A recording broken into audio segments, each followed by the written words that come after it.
Hello বন্ধুরা, কি অবস্থা তোমাদের? অ্যানিমার হতের আজকের ভিডিওতে আমরা ডেস উইথ মাই স্টেপ সিস্টার অ্যানিমের 5 এবং 6 নাম্বার এপিসোডটি এক্সপ্লেন করব। পুরো এক্সপ্লেন জুড়ে আমি আরাফাত আছি তোমাদের সাথে। তোমরা যদি এই অ্যানিমের আগের এক্সপ্লেনগুলো না দেখে থাকো তাহলে ছোট করে একটু রিক্যাপ করে দেই। আসলে গল্পটা হলো একটা ছেলে আর একটা মেয়ের যারা এক অন্যের থেকে পুরোপুরি অপরিচিত ছিল এবং কোনো কারণবশত ওরা ভাই বোন হয়ে যায়। আর সেই কারণটা হলো তাদের বাবা মা একে অন্যের সাথে বিয়ে করে নেয় এবং না চাওয়া সত্ত্বেও ওরা একই বাসায় থাকতে শুরু করে, যাকে আমরা লিভ টুগেদার বলি। একসাথে থাকতে থাকতে ভাই বোনের সম্পর্ক ভালোবাসায় পরিণত হতে থাকে। শেষ পর্যন্ত ভাই বোনের এই সম্পর্কের কি পরিণতি হয় সেটা জানতে হলে পুরো এক্সপ্লেনটি দেখতে হবে। আগের এক্সপ্লেন দুটোর লিংক ডিসক্রিপশন বক্সে দেওয়া আছে, তোমরা চাইলে দেখে আসতে পারো। আর যদি আগেই দেখে থাকো তাহলে এই এক্সপ্লেনটি এনজয় করো। 5 নম্বর এপিসোডের শুরুতে আমরা দেখি ইয়োতা ঘুমের থেকে উঠে নাস্তা করতে আসে। তখন ওর বাবা বলে গুড মর্নিং, আজকে তো দেরি হয়ে গেল উঠতে। এটা শুনে ইয়োতা বলে ঘুমেই ভাঙে নাই এজন্য। তখন ওর মা ওকে নাস্তা দেয়। ইয়োতা পাশে নাস্তা দেখে সাকির কথা জিজ্ঞেস করে। তখন ওর মা বলে সাকি এখনো ঘুমাচ্ছে, তাই ও পরে খাবে, অনেক রাত পর্যন্ত ও পড়ছিল এজন্য। এটা শুনে ইয়োতা বলে ও মনে হয় এবার অনেক গরম পড়বে। এরপর সিন চেঞ্জ হয় আর আমরা দেখি ইয়োতার কলিগ ওকে একটি বইয়ের কথা জিজ্ঞেস করে। তখন ইয়োতা বলে এই বইটির আর মাত্র একটি কপি আছে। তখন শিওরি বলে ও ওনারা মাত্র এই কয়টাই বই পাঠিয়েছে।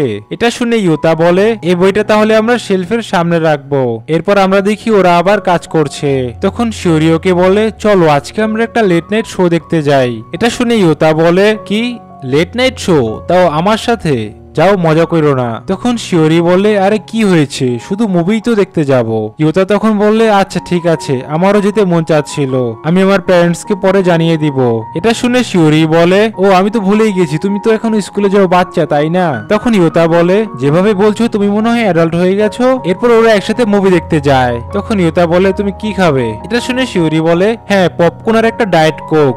তখন ইয়োতা বলে আচ্ছা আমি নিয়ে আসতেছি। এরপর ওরা হলের ভিতরে গিয়ে পপকর্ন খেতে খেতে মুভি দেখতে থাকে। মুভি দেখে ওরা একসাথে বাসা যেতে থাকে। তখন শিওরি ওকে বলে আমার প্রিয় জুনিয়র, এমন একটা কথা আছে যেটা আমি তোমাকে বলতে চাই। এটা শুনে ইয়োতা বলে হ্যাঁ কি বলতে চাও বলো। তখন শিওরি বলে এমন একটা কথা যেটা তোমার জানা দরকার। সত্যি কথা বলতে আমি আর 6 মাস বাঁচবো। এটা শুনে ইয়োতা বলে আমি জানি তুমি মিথ্যা বলছো, আমার সাথে চলো, আমাদের হাতে এখনো অনেক সময় বাকি। তখন শিওরি কিছু বলতে নেয়, সে সময় বেন্ডিং মেশিনের লাইট জ্বলে ওঠে, যার জন্য শিউরি আর কিছুই বলতে পারে না। এটা দেখি ইয়োতা বলে কি হয়েছে শিউরি? তখন শিউরি বসা থেকে উঠে বলে আমি এটা ভাবছিলাম যে মুভিতে পার্ক থেকে যেরকম ভিউ দেখা ছিল এখান থেকেও ঠিক তেমনই লাগছে। এটা শুনে ইয়োতা বলে ও এই কথা, হ্যাঁ ঠিক তেমনই লাগছে। তখন শিউরি বলে চলো এখন তাহলে যাওয়া যাক। তখন ওরা যেতে থাকে। তখন একটি জায়গায় এসে শিউরি বলে এখান থেকে আমি একা যেতে পারবো। এটা শুনে ইয়োতা বলে তুমি যে মিউজিকটা দিয়েছিলে সেটা আমি সাকিকে শুনিয়েছিলাম, আরও সেটা শুনে অনেক খুশি হয়েছিল। তখন শিওরি বলে সাকিকে আমার তরফ থেকে হাই বইলো, আমি জেনে অনেক খুশি হলাম। এটা বলেই শিওরি চলে যায়। এরপর আমরা দেখি পরের দিন সকালে সাকি আর ইয়োতা নাস্তা করছে।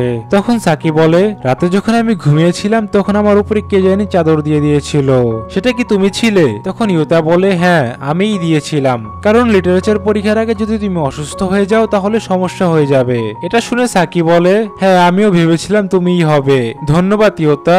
আর গতকাল রাতে তুমি কোনো মুভি দেখতে গিয়েছিলে তাই না? তখন ইয়োতা বলে হ্যাঁ নতুন একটা movie rift in the blue night. এটা শুনে সাকি বলে ও আমি এটা ট্রেলার দেখেছিলাম, হয়তো মুভিটা কেমন ছিল? এর উত্তরে ইয়োতা বলে মুভি তো অনেক ভালো ছিল, আমি বলবো কি তোমারও মুভিটা দেখা উচিত। তখন সাকি বলে আগে পরীক্ষা তো শেষ হোক তারপরে দেখা যাবে, যদি মুভি কোনো বইয়ের গল্পের হয় তাহলে বইটা পড়াই ভালো হবে, এতে আমার লিটারেচার মার্ক বেশি আসবে। তখন ইয়োতা বলে হ্যাঁ ঠিক বলেছো। এরপর সাকি বলে তুমি কি তোমার সিনিয়রকে পছন্দ করো? এটা শুনে ইয়োতা বলে না আমাদের মধ্যে সেরকম কিছু নেই, আমরা দুজন শুধু একসাথে কাজ করি, ওরও বই পড়তে অনেক ভালো লাগে, যার জন্য কথা বলার মতো আমাদের অনেক কিছু থাকে। তখন সাকি বলে ও এই ব্যাপার, ইয়োতা তুমি এমনিতে অনেক বই পড়ো, আমারও তোমার মতো বই পড়ার অভ্যাস করতে হবে। এরপর সিন চেঞ্জ হয় আর আমরা দেখি সাকি পরের দিন বুক স্টোরে যায় সেই বইটি কেনার জন্য। তখন শিউরি সাকির কাছে গিয়ে বলে আপনি কোন বইটা খুঁজছেন আমাকে বলুন, আমি আপনাকে হেল্প করছি। এটা শুনে সাকি বলে হ্যাঁ ধন্যবাদ। তখন শিউরি বলে সব আমার উপর ছেড়ে দিন। এটা বলুন, আপনি ইউতার ছোট বোন তাই না? এর উত্তরে সাকি বলে হ্যাঁ, আর আপনি কে? তখন ইউতা ওদের কাছে এসে বলে সাকি তুমি এখানে? শিওরি তখন বলে আমার নাম হলো শিওরি ওমিওরি, দেখা করে ভালো লাগলো।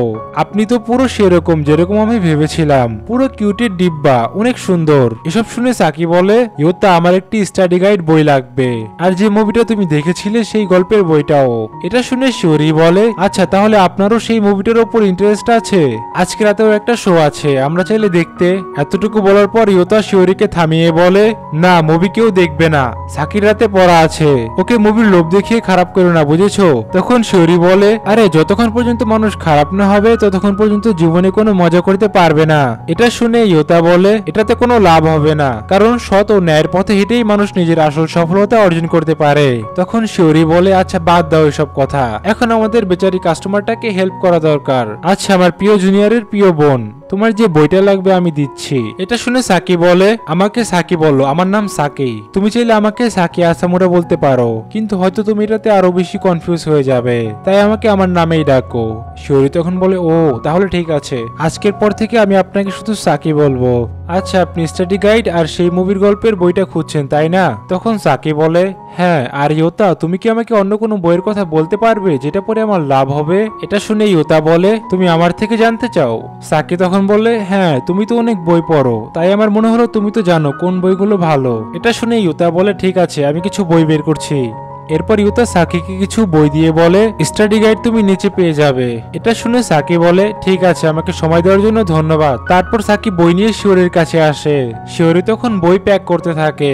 সাকি এটা দেখে বলে তুমি তো এটা অনেক ফাস্ট করো। এটা শুনে শিওরি বলে ইউতা আমার থেকেও ফাস্ট করতে পারে। সাকি তখন বলে তুমিও ওকে ইউতা বলে ডাকো? এর উত্তরে শিওরি বলে বেশিরভাগ সময় আমি ওকে জুনিয়র বলে ডাকি। এই নেন আপনার প্যাকেট রেডি হয়ে গেছে। তখন সাকি ধন্যবাদ জানায়। শিওরি তখন বলে না না, আপনি এখানে এসেছেন এই জন্য আপনাকে ধন্যবাদ। এরপর কাজ শেষ করে শিওরি ইউতাকে বলে তোমার ছোট বোন সত্যিই অনেক কিউট ছিল। এটা শুনে ইউতা বলে বিশ্বাস হচ্ছে না, তুমি এখনো সেই জায়গায় আটকে আছো। তখন শিওরি বলে প্রায় সেম এজের অন্য আরেকটি সুন্দর মেয়েকে দেখে তার প্রশংসা না করলে নিজের সৌন্দর্য কম হয়ে যায়, তুমি এটা বুঝবে না। এটা শুনে ইউতা বলে হ্যাঁ ঠিকই বলেছো, আমি এসব বুঝতেও চাই না। তখন শিওরি বলে সাকি সত্যি অনেক কিউট আর ইনোসেন্ট। প্রিয় জুনিয়র, এই মেয়েটি তো হাজারে একজন। এটা শুনে ইউতা বলে হাজারে একজন মানে? আমি এসব জানি না, দেখো সাকি শুধু আমার ছোট বোন। আর এখানেই 5 নাম্বার এপিসোডটি শেষ হয়ে যায়। 6 নাম্বার এপিসোডের শুরুতে আমরা দেখি স্কুলে ইউতার ফ্রেন্ড ওকে বলছে কিরে ইউতা, আমি শুনলাম আজকাল মায়ের সাথে নাকি তোর ভালোই বন্ধুত্ব হয়ে গেছে, কি চক্কর ভাই? এটা শুনে ইউতা বলে আমি ওর থেকে পড়া নিয়ে শুধু একটু হেল্প চেয়েছিলাম। তখন ওর ফ্রেন্ড বলে আমি আরো শুনলাম ও নাকি তোকে বড় ভাইয়া বলে ডাকে। ইউতা তখন বলে ও সেটা তো এমনিই ডাকে। এটা শুনে ওর ফ্রেন্ড বলে আচ্ছা ঠিক আছে, কিন্তু ভুলে টুলে আবার প্রেম টেম হয়ে গেলে আমার সাথে কথা বলতে পারোস, কারণ সম্পর্কের কথা আসলে আমি আবার সেটাতে এক্সপার্ট, আর আমার বন্ধুর এতটুকু সাহায্য তো আমি করতেই পারি। তখন ইউতা বলে যখন আমার এর জন্য সাহায্য লাগবে তখন আমি তোমাকে অবশ্যই মনে করব। এরপর আমরা দেখি ইউতা স্কুলের থেকে বাইরে আসার পর মায়া ওকে বলে চলো একসাথে বাসায় যাই। এটা শুনে ইউতা বলে কিন্তু কেন? মায়া তখন বললে এটাই তো সুযোগ, মানে আমি সাকির বাসায় যাচ্ছি। এরপর ওরা তিনজন একসাথে যেতে থাকে। তখন সাকি বলে সরি, আমি মায়াকে আসতে বলেছিলাম আমার পড়ায় হেল্প করার জন্য। এটা শুনে ইউতা বলে কি আর করার, মনে হচ্ছে এবার ফেসে গেছি। বাসায় যাওয়ার পর সাকি ইউতাকে বলে এসবের জন্য আবারও সরি ইউতা। এটা শুনে ইউতা বলে আমার কোনো সমস্যা হবে না, তুমি ভালোভাবে স্টাডি করো। এরপর মায়া আর সাকি একসাথে পড়তে থাকে। তখন ইউতা কিচেনে যায়। সাকি তখন উঠে বলে সরি, আগে আমি খাবার বানিয়ে দেই। এটা শুনে ইউতা বলে না সেটার দরকার নেই, তোমরা দুজন তোমাদের পড়ায় মনোযোগ দাও। তখন সাকি বলে ও ধন্যবাদ, তাহলে আমি পড়তে বসি। মায়া তখন বলে ও হো, তুমি তো পুরো একটা ভালো হাজবেন্ডের মতো সাকির খেয়াল রাখো ইউতা। এরপর ইউতা ফোনে খাবার বানানোর রেসিপি দেখতে থাকে। তখন মায়া ওর কাছে এসে বলে কি করছো ইউতা? এটা শুনে ইউতা বলে তোমার কিছু লাগলেই ফ্রিজে আছে। মায়া তখন বলে না আমার কিছু লাগবে না, আমি তো শুধু দেখতে এসেছিলাম। তোমার কি অবস্থা বড় ভাই, তোমার কি কোনো হেল্প লাগবে? ইউতা তখন বলে হ্যাঁ, আমি ভেবেছিলাম রেসিপি দেখে আমি সেটা বানাতে পারবো, কিন্তু সেটা তো অনেক কঠিন। এটা শুনে মায়া সাকিকে বলে, বাকি রিভিশনগুলো তুমি একা করতে পারবে তাই না সাকি? তখন সাকি বলে, হ্যাঁ আমি করতে পারবো। এটা শুনে মায়া বলে, তাহলে আমি ইয়োতার খাবার বানাতে সাহায্য করছি। তারপর মায়া আর ইয়োতা মিলে খাবার বানাতে থাকে, আর অন্যদিকে সাকি একা একাই পড়তে থাকে। খাবার বানানোর এক পর্যায়ে মায়া ইয়োতাকে বলে, তো ইয়োতা এটা বলো, তোমার আর সাকির মধ্যে সেরকম কিছু নেই তাই না? এটা শুনে ইয়োতা বলে, না কিছুই নেই, হলে তো বড় সমস্যা হয়ে যেত। তখন মায়া বলে, তোমাদের দুজনের মধ্যে তো কোনো সম্পর্ক নেই, আবার দুজনে অপরিচিত। এটা শুনে ইয়োতা বলে, আমার আর সাকির সম্পর্ক নিয়ে তোমার এত ইন্টারেস্ট কেন? মায়া তখন বলে, এটা তো আমি নিজেও জানি না, কিন্তু কেন জানি সাকিকে আজকাল চেঞ্জ লাগে। যেমন ধরো আজকাল ও আগের থেকে বেশি পারফিউম লাগায়, তুমি নোটিস করো নাই? এটা শুনে ইউতা বলে, ফালতু কথা বলা বন্ধ করো। মায়া তখন বলে, আরে না, তুমি জানো এরকম মানুষ তার প্রিয়জনকে ইমপ্রেস করার জন্য করে। আর মিস্টার ইয়োতা, এটা ডিটেকটিভ মায়ার সিক্স সেন্স বলতেছে, বুঝেছো?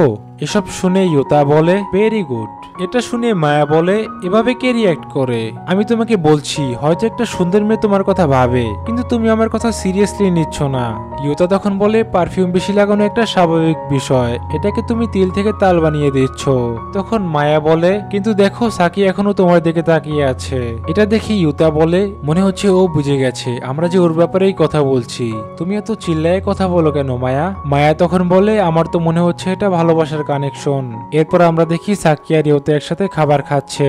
তখন সাকি বলে, এগুলো তো অনেক মজা, এটা তো অনেক কঠিন রেসিপি, তুমি আমার জন্য অনেক কষ্ট করে স্পেশাল খাবার বানিয়েছো, এর জন্য ধন্যবাদ ইয়োতা। তারপর ইয়োতা বলে, তো তোমার স্টাডি কেমন চলছে?